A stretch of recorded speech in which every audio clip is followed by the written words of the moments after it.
लगातार तीसरा चुनाव जीतकर प्रधानमंत्री जवाहरलाल नेहरू ने भी वो जो प्रधानमंत्री बने थे और अब नरेंद्र मोदी भी बने हैं, लेकिन 62 साल में समय और विचार का पहिया पूरी तरह से घूम चुका है। पहले पीएम नेहरू कांग्रेस से थे और मौजूदा पीएम मोदी बीजेपी से हैं। दोनों पार्टियों के विचारों का फर्क अक्सर दिखता है।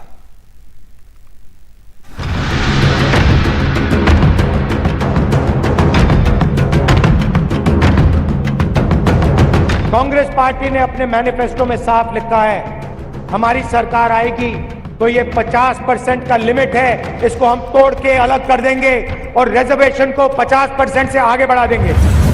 वो कहते हैं ना, नहले पे दहला, इसे ही कहते हैं। बीच चुनाव में कांग्रेस के नेता राहुल गांधी ने दलितों पिछड़ों के नाम पर आरक्षण की सीमा बढ़ाने की दुहाई दी, तो प्रधानमंत्री मोदी ने कांग्रेस को इतिहास का आईना दिखा दिया। पीएम मोदी ने 24 मई को एक चुनावी सभा में कहा कि नेहरू तो आरक्षण के विरोधी थे।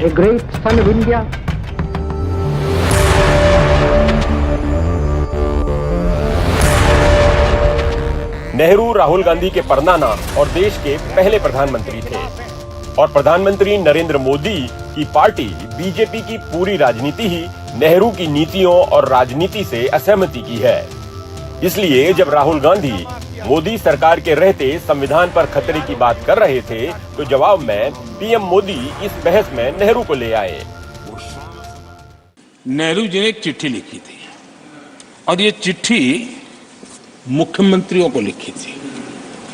मैं उसका अनुवाद पढ़ रहा हूं। उन्होंने लिखा था, ये देश के प्रधानमंत्री पंडित नेहरू जी द्वारा उस समय के देश के मुख्यमंत्रियों को लिखी गई चिट्ठी है, ऑन रिकॉर्ड है। मैं अनुवाद पढ़ता हूं। मैं किसी भी आरक्षण को पसंद नहीं करता और खासकर नौकरी में आरक्षण तो कतई नहीं। मैं ऐसे किसी भी कदम के खिलाफ हूं जो अकुशलता को बढ़ावा दे, जो दोयम दर्जे की तरफ ले जाए। ये पंडित नेहरू ने मुख्यमंत्रियों को लिखी हुई चिट्ठी है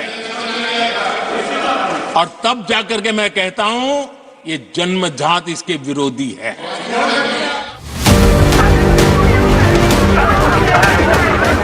आजादी के बाद 17 साल तक नेहरू ने बगैर कोई चुनाव हारे सरकार बनाई।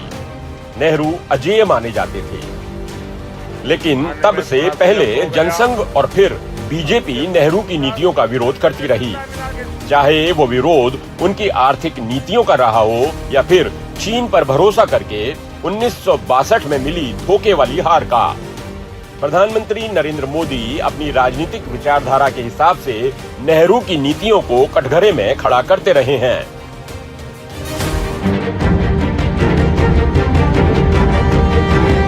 पिछले साल जब नई संसद को पीएम मोदी ने देश को लोकार्पित किया, तो उस मौके पर उनके हाथ में सेंगोल था।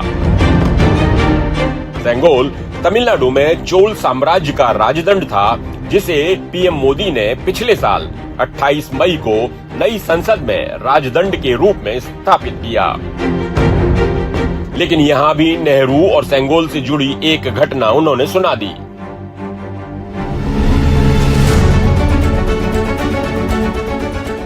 एक वक्त नेहरू का सिक्का इस कदर चलता था कि उनकी मौजूदगी ही कांग्रेस के लिए जीत की गारंटी होती थी।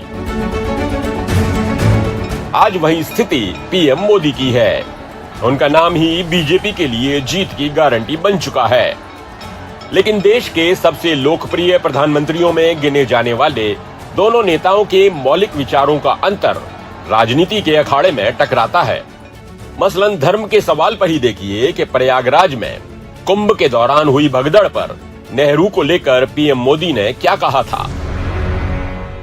पंडित नेहरू जब प्रधानमंत्री थे, ये कुंभ के मेले में आए थे।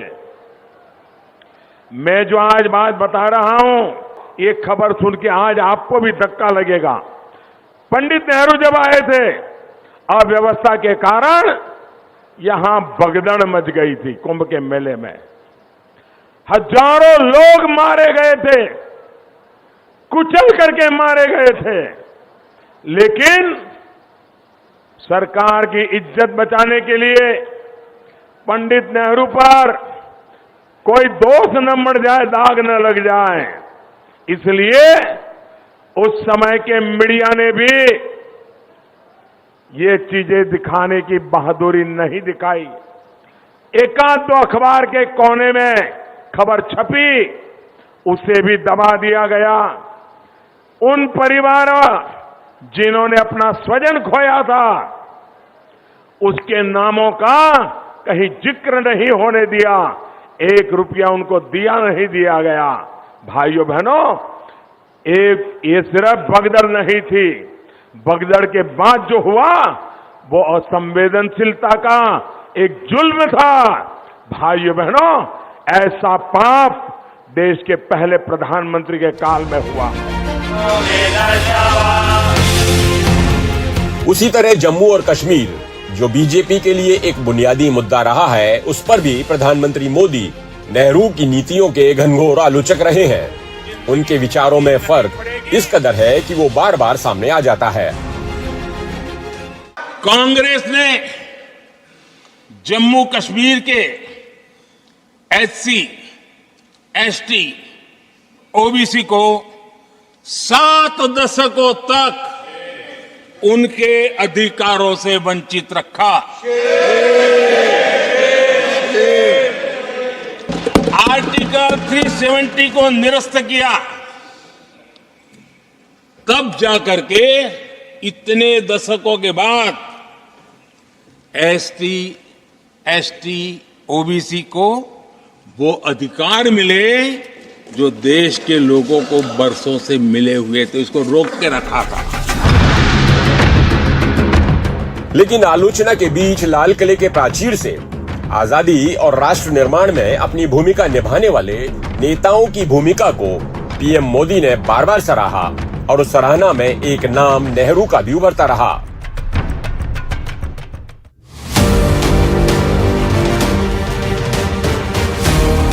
तारीफ और आलोचना के बीच देश के पहले प्रधानमंत्री जवाहरलाल नेहरू ने लोकप्रियता का जो पैमाना सेट किया था, उस पैमाने पर चुनावी विजय का वैसा ही झंडा प्रधानमंत्री मोदी ने लहरा दिया है। भारत माता की, भारत माता की, भारत माता की।